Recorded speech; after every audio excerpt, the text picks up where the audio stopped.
Bonsoir à tous, très heureuse de vous retrouver pour une nouvelle édition du 19h dont voici les principaux titres.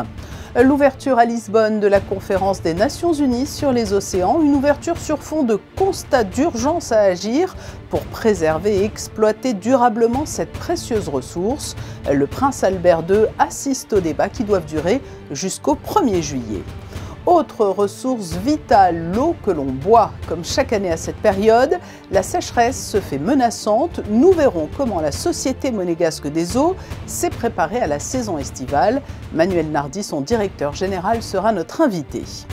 L'été animé du nouveau musée national de Monaco, le directeur du NMNM, Björn Dahlström, viendra nous présenter la palette des événements à venir ou en cours, avec en tête d'affiche l'exposition consacrée au photographe Helmut Newton. Enfin, nous irons à Oran, en Algérie, retrouver notre équipe d'envoyés spéciaux sur place et dresser le bilan quotidien de la délégation monégasque engagée aux Jeux méditerranéens. Mais ouvrons donc ce journal avec cette conférence des Nations Unies sur les océans à Lisbonne, dont on attend beaucoup pour parvenir à la réalisation des objectifs de développement durable à l'horizon 2030. Nous retrouvons sur place au Portugal Lionel Bernardi et Vanessa Dessy. Dirigeants mondiaux, jeunes, entrepreneurs et sociétés civiles se sont réunis ici à Lisbonne afin de se mobiliser et de lancer des solutions innovantes en faveur de la protection des océans. Située entre l'océan Atlantique à l'ouest et la mer de Paille à l'est, Lisbonne est la capitale la plus occidentale d'Europe. Deux ponts relient la ville à la rive sud. Elle est aujourd'hui menacée par la montée des eaux. L'océan est donc très lié à son histoire, à sa culture, à ses paysages et à son économie. C'est donc tout naturellement à Lisbonne qu'a lieu la conférence des Nations Unies sur les océans. L'objectif étant d'avancer sur l'agenda ainsi que sur les questions liées au changement climatique. Il y a plusieurs dialogues de partenaires. Les chefs d'État, de gouvernement, même si c'est une réunion ministérielle, sont venus en nombre pour défendre les océans. Ce qui est très important, c'est que d'abord ça se place dans le cadre de la décennie de la science océanique qui est organisée par l'UNESCO. Les États, quel que soit leur endroit au monde, sur la planète, ont compris que le lien entre l'océan mondial et le climat c'était indissociable. Donc voilà, c'est important d'agir. Les aires marines protégées offrent aujourd'hui les solutions parmi les plus efficaces. Les États doivent ainsi, selon les objectifs du développement durable définis dans le cadre de l'Organisation des Nations Unies, protéger de manière effective au moins 10% de leurs zones marines et côtières. Cet objectif devrait passer à 30% après la prochaine convention sur la diversité biologique. C'est un défi, il ne faut pas se le cacher, on vient de très loin. On vient de très loin, on est à quelque chose comme 8% aujourd'hui globalement. En Méditerranée, on n'est pas mieux. C'est pour ça qu'il faut mobiliser toutes les bonnes volontés pour qu'on puisse avancer sérieusement. Donc il y aura cette conférence sur les océans, il y aura, puisque maintenant elle est fixée d'ici la fin de l'année, la conférence de la Convention sur la biodiversité où il faudra, je dirais, adopter un plan et des engagements de gestion à l'échéance 2030. L'océan est le plus grand écosystème de la planète, régulant le climat. Cette deuxième conférence des Nations Unies sur les océans est donc l'occasion de rappeler l'importance de sa préservation. L'eau décidément au cœur de cette édition. Remontons à contre-courant, partons des océans pour rejoindre les fleuves et rivières qui nous alimentent quotidiennement en eau. L'été représente traditionnellement une période menaçante pour les ressources en eau. La sécheresse guette. Quels sont les bons gestes à adopter? Y a-t-il un vrai péril pour l'approvisionnement de Monaco? Nous allons poser ces questions au directeur général de la SMO. Bonsoir Manuel Nardi. Bonsoir Patricia. La sécheresse est toujours redoutée en cette période de l'année. Alors certes, hier, nous avons connu un épisode orageux, aussi court que dense, mais j'imagine que cela ne suffira pas à lutter contre la sécheresse globalement. Oui, non, vous avez raison. La pluie d'hier est bienvenue. Malheureusement, c'est des pluies qui sont très violentes et dont l'efficacité est relativement faible. Et l'essentiel part évidemment en mer et ne suffit largement pas à compenser une sécheresse qui dure depuis maintenant plusieurs mois. Alors Manuel Nardi, est-ce que l'on peut repréciser d'où vient la précieuse eau du robinet que nous buvons? Nous sommes ici sur le site de la Monégasque des Eaux qui récupère la totalité des sources de la Principauté et qui sont traitées ici dans nos bureaux avant d'être refoulées dans les réservoirs de la Principauté. Ça, c'est une petite partie en cette saison de la production puisque nous assurons à peu près 10% des besoins en période estivale et surtout en période de sécheresse. Le reste provient d'achats d'eau qui étaient effectués jusqu'à présent de l'Est et de l'Ouest en France et qui aujourd'hui ne dépendent que de l'alimentation de l'Ouest à partir de la Vésubie parce que la ressource de la Roya a subi de grosses difficultés liées à la tempête Alex et dont les effets se font encore sentir malheureusement. Le but, c'est de ne pas affoler la population, mais est-ce que dans les semaines qui viennent, on doit redouter une pénurie d'eau ? On ne doit pas redouter une pénurie d'eau, ce qui ne veut pas dire qu'il faut l'utiliser et la gaspiller à outrance. Il est clair qu'aujourd'hui, les ressources en eau sont sous tension. Tout le monde a entendu parler, je pense, de l'arrêté sécheresse qui a été pris dans les Alpes-Maritimes, qui est la région voisine. Et évidemment, Monaco ne fait pas exception à la règle. Et il est nécessaire aujourd'hui d'être extrêmement vigilant aux fuites, au gaspillage et de veiller à avoir un bon usage de l'eau, un usage sain et raisonné de l'eau dans cette saison, évidemment. Mais une grande partie de notre eau potable vient donc de ce département des Alpes-Maritimes. Une sécheresse avec un lourd impact sur ces sources pourrait avoir quand même d'importantes conséquences à Monaco ? Alors aujourd'hui, les travaux qui ont été faits par la régie Eau d'Azur permettent de garantir d'avoir un accès à l'eau suffisant pour la Principauté parce que ça dépend de la ressource de la Vésubie complétée par des ressources alternatives en provenance du Var et que l'ensemble représente une ressource suffisante, néanmoins sous tension puisque l'entier département depuis Nice jusqu'à Menton dépendent essentiellement de cette ressource. Donc nous sommes nombreux à être dessus et je dirais en plus que la reprise économique évidemment qui est bénéfique pour tout le monde s'accompagne évidemment d'une recrudescence des consommations d'eau et que par conséquent la tension sera au moins aussi forte si ce n'est plus qu'en 2021, ce qui explique qu'il faille vraiment faire attention et avoir un usage raisonné de l'eau pour éviter justement d'avoir à affronter d'éventuelles carences mais qui ne sont pas à l'ordre du jour aujourd'hui. Mais il existe à Monaco des cuves, des citernes immenses. Quel est leur rôle aujourd'hui? Elles sont toutes en activité? Alors évidemment, l'ensemble des cuves et des réservoirs arrêtés de la Principauté est mobilisé, maintenu à des niveaux relativement hauts. Mais il faut savoir que l'eau potable est un produit alimentaire et qu'à ce titre, on ne peut pas le stocker pendant 3 semaines sans risque de dégradation de la qualité. Donc aujourd'hui, le stockage de la Principauté, globalement, représente 1 journée et demie de consommation. Ce qui veut dire qu'on ne peut absolument pas compter sur les réserves stockées pour pouvoir éventuellement se passer d'eau, de ressources pendant 2-3 semaines. Ça, c'est strictement impossible.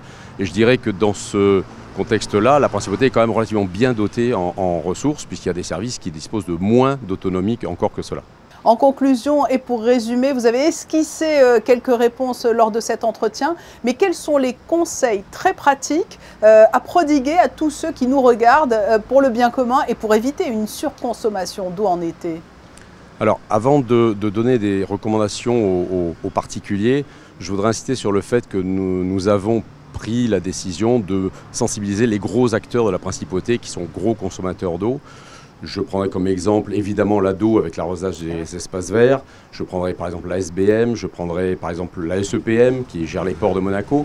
Et enfin notamment la SMA à qui on a demandé de faire des efforts effectivement pour l'eau de voirie et le lavage des rues, d'avoir un usage modéré de l'eau. Alors je sais que ça peut s'accompagner de quelques désagréments, mais je demanderai aux gens d'être compréhensifs pour éviter évidemment d'avoir un usage trop important de l'eau dans cette saison. Pour les particuliers, il faut évidemment être vigilant à tout ce qui est susceptible de fuir et notamment les chasses d'eau qui sont quand même un gros vecteur de fuite. Outre évidemment la facture d'eau qui s'en ressent, ça fait une dépense inutile d'eau et une ressource gaspillée qui est quand même facile à mesurer. Je dirais dans un autre ordre d'idée, évidemment, on a donné des recommandations pour éviter de re-remplir les piscines, jacuzzi, des choses comme ça, qui peuvent évidemment, s'ils sont vides aujourd'hui, il est quand même délicat de les remplir maintenant. Ça serait un petit peu dommage. On a donné aussi dans ce sens-là des recommandations au niveau des piscines publiques pour éviter les vidanges et les nettoyages en cette saison et de plutôt attendre la fin d'été évidemment. Et puis de manière plus générale, ne pas prendre de bain et préférer les douches. par exemple, ou d'attendre que le lave-vaisselle soit bien plein avant de le lancer. Pareil pour les machines à laver, enfin des gestes de bon sens qui ne sont pas très compliqués, mais qui permettent, multipliés par le nombre de milliers de personnes qui les appliquent, d'avoir un résultat qui est quand même significatif. Voilà, du bon sens et du civisme. Merci Manuel Nardi d'avoir répondu à notre invitation. Merci beaucoup Patricia. Yannick Debevert nous rejoint pour développer les autres grands titres de l'actualité et cette conférence sur le bilan économique de l'année 2021. Bonsoir Yannick. Bonsoir Patricia, bonsoir à toutes et à tous. Les équipes de l'Institut monégasque de la statistique et des études économiques ont analysé pour les membres du Monaco Economic Board les chiffres de l'année 2021. Lors de cette conférence, il était évidemment question des impacts de la situation sanitaire, mais aussi de la reprise économique, ainsi qu'un zoom sur l'emploi en principauté. Autre conférence, celle proposée par la Monaco Mediterranee Foundation. Dans le cadre de son cycle de conférences, la MMF recevait ce mardi soir le professeur Alberto Meloni, historien des institutions et des doctrines religieuses. Le thème de cette soirée, géopolitique et religion, pour expliquer toute l'importance des croyances dans certaines régions du monde et leur impact dans le temps. L'association Fightheads Monaco organise demain une nouvelle campagne de dépistage Test in the City. Test in the City, c'est une opération qui existe depuis 10 ans maintenant et qui permet à quiconque de venir faire un dépistage du VIH gratuitement, rapidement et anonymement. Ce jeudi, le stand Fightheads sera installé sur le parvis de la galerie marchande de Fontvieille entre 10h et 18h. C'est un été très animé qui se dessine au nouveau musée national avec 2 expositions événements, des nocturnes, des ateliers pour enfants et l'ambition d'attirer un large public dans ces 2 lieux d'exception que sont la Villa Sauber et la Villa Paloma. Pour lever le voile sur la programmation estivale 2022, nous accueillons le directeur du NMNM. Bonsoir Björn Dahlström. Bonsoir. L'actualité ne manque pas en cette période estivale au nouveau musée national et nous allons la détailler ensemble point par point. Et pour commencer, cette exposition événement consacrée à Helmut Newton à la Villa Sauber, elle a débuté il y a 10 jours et c'est déjà un succès. Oui, on reçoit beaucoup de visiteurs de Monaco d'une part, mais aussi de toute la région. Et je suis content que le public soit au rendez-vous, puisque l'idée c'était vraiment de célébrer ce grand photographe du XXe siècle, qui est plus qu'un photographe de mode, mais aussi de célébrer la région, puisque l'exposition s'appelle Newton Riviera, et qu'il est question nécessairement de Newton, mais aussi de sa vision de la Côte d'Azur et de la Riviera, comment il a forgé lui-même une imagerie, je dirais, de la région, donc qui s'étend depuis Ramatuelle, où il avait acheté une maison au début des années 60, jusqu'à Bordighera en Italie. Donc le public est au rendez-vous et je m'en réjouis. Oui, elle porte sur l'ancrage sudiste d'Helmut Newton, cette exposition. C'est une période qui a été très prolifique dans la vie de l'artiste. C'est fondamental. Il s'est installé vraiment à une époque où il est extrêmement reconnu dans son domaine. Donc il lui a permis d'avoir une vraie maîtrise de sa photographie et d'imposer un style. Et j'en parlais avec le directeur Matthias Harder, le directeur de la fondation Helmut Newton à Berlin. Il me disait qu'on pouvait estimer à peu près 30 à 40% de toute sa production qui aurait été réalisée sur la Côte d'Azur. Et il y aura une nocturne demain, jeudi, à partir de 19h. Que va-t-il s'y passer ? L'exposition est accessible à tout le public, gratuitement, à partir de 19h. À 20h, nous avons une rencontre avec Paul Arden, qui est un historien de l'art et qui vient de publier un livre sur Helmut Newton. Et à la suite de quoi, à 21h30, au coucher du soleil, en gros, on projette le film L'Effronté sur Helmut Newton, qui est sorti il y a 2 ans et dont la sortie en salle a été un petit peu contrariée par le Covid et qu'on est très heureux, nous, au Musée National, de pouvoir présenter en extérieur dans le cadre de cette nocturne. Donc un film, un documentaire d'une heure et demie qui sera projeté à partir du coucher du soleil. Oui, donc l'exposition Helmut Newton à la Villa Sauber et puis à la Villa Paloma, une exposition en cours de préparation qui s'intitule Excentrique bébé. Sans trop en dévoiler, que se cache-t-il derrière ce titre ? Ce qu'on a voulu faire cet été, c'est rendre hommage aussi à la région. Donc Newton, on l'a dit, a vécu 20 ans à Monaco, mais Bérard aussi a traversé, est une grande figure lui aussi de la création au XXe siècle. Un créateur tous azimuts qui a été à la fois décorateur, costumier, illustrateur de mode, peintre. Et en ce sens, il est extrêmement excentrique. C'est un personnage qu'on voit beaucoup dans l'exposition, beaucoup représenté en photographie, à travers ses autoportraits, bien sûr, peints, mais aussi en photographie, qui était vraiment une figure de l'entre-deux-guerres, extrêmement aimé de ses collaborateurs et amis. Parmi les plus célèbres, Christian Dior, Jean Cocteau et Gabriel Chanel, et qu'il appelait affectueusement bébé. Donc ce qu'on a voulu mettre à l'honneur dans cette rétrospective, puisque c'en est une, ce sont tous les aspects de cette personnalité extrêmement riche, extrêmement truculente, et qu'on pourra découvrir avec une scénographie imaginée par Jacques Grange, qui nous a fait la gentillesse d'accepter de mettre en scène cette exposition qui se découvre un peu comme une maison domestique particulière à travers tous les objets que Bérard a produits, mais aussi des collaborations avec des personnalités comme Jean-Michel Franck, par exemple, très grand décorateur lui-même de la même époque. Donc un vernissage et une ouverture au public au premier jour du mois de juillet. Ce qu'il faut préciser également, Björn Dahlström, c'est que les enfants sont également associés à vos choix culturels. Vous renouvelez votre offre d'atelier pour occuper les plus jeunes pendant les vacances. Exactement, pendant tout le mois de juillet et dès la semaine prochaine, on pourra accueillir à la fois la Villa Saubert dans le cadre d'ateliers autour de la botanique, les enfants dans le cadre de divers ateliers qui se tiendront dans le jardin, et à la Villa Paloma, avec évidemment tout l'univers de Bérard qui était extrêmement varié et riche, des ateliers autour de la question du portrait, du théâtre, de la danse et également la peinture, bien évidemment. Traditionnellement, cette période estivale, elle marque un regain de fréquentation ou un M&M, ou c'est plutôt une période calme?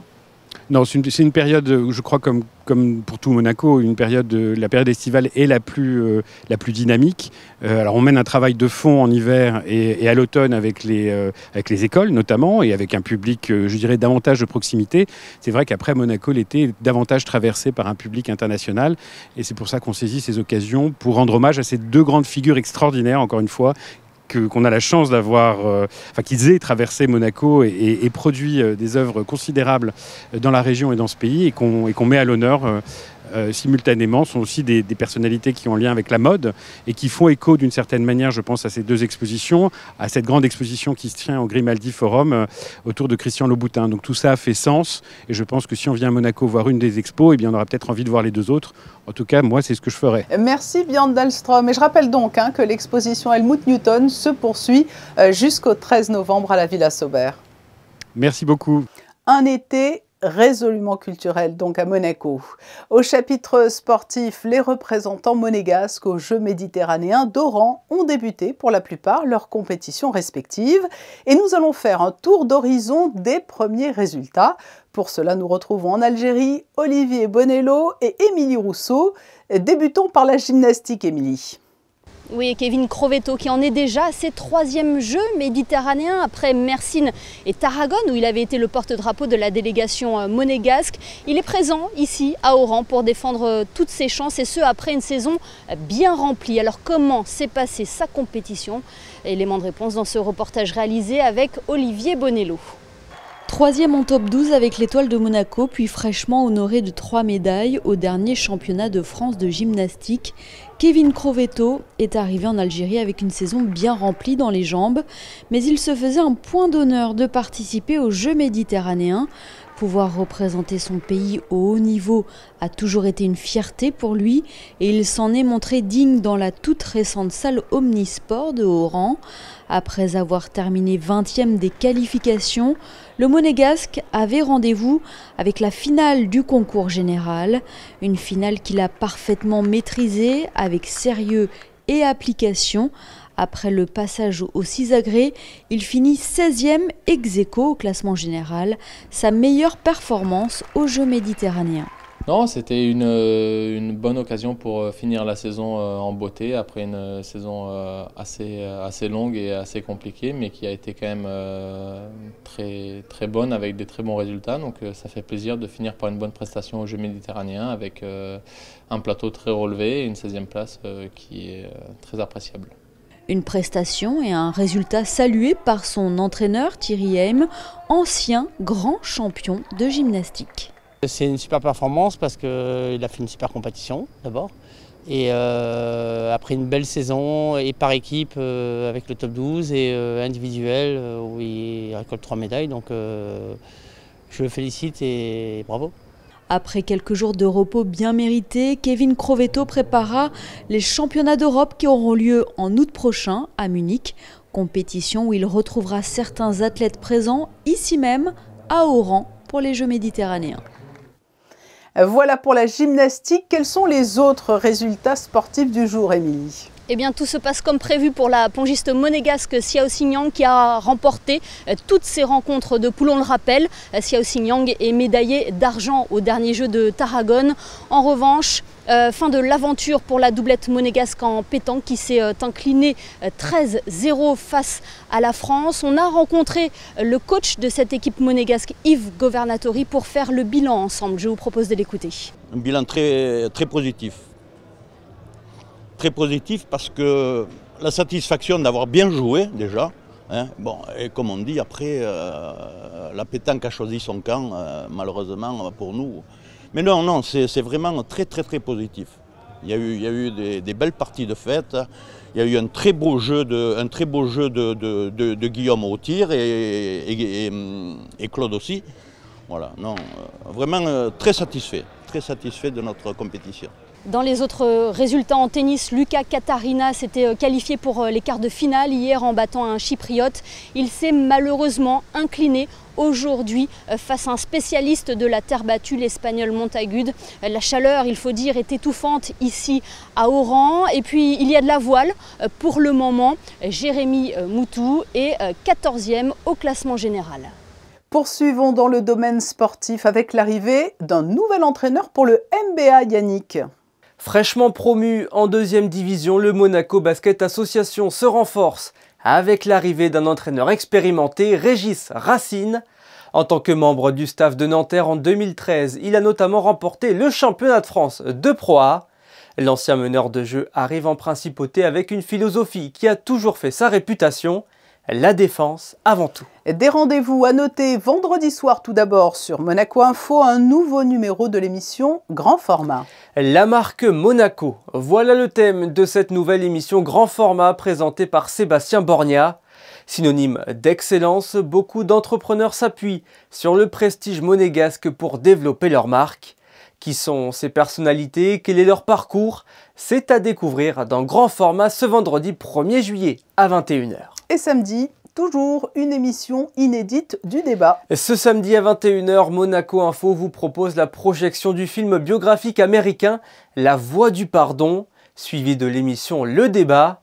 En plateau, Fabien Bonilla et l'abbé Christian Venard reviendront sur ce film avec l'abbé Pierre Amar, auteur du livre Hors Service, mais également l'ancien basketteur de la Roca Team, Wilfried Yéguété.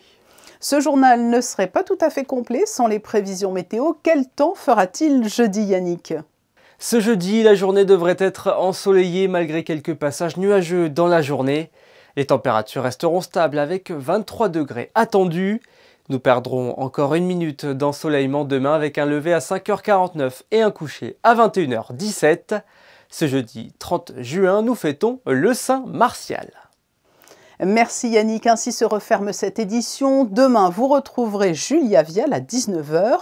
Nous nous quittons sur la série de photos de fin de journal. Elles sont signées Manuel Vitali et ont été prises ce matin au Palais Princier où les vastes travaux de restauration s'achèvent.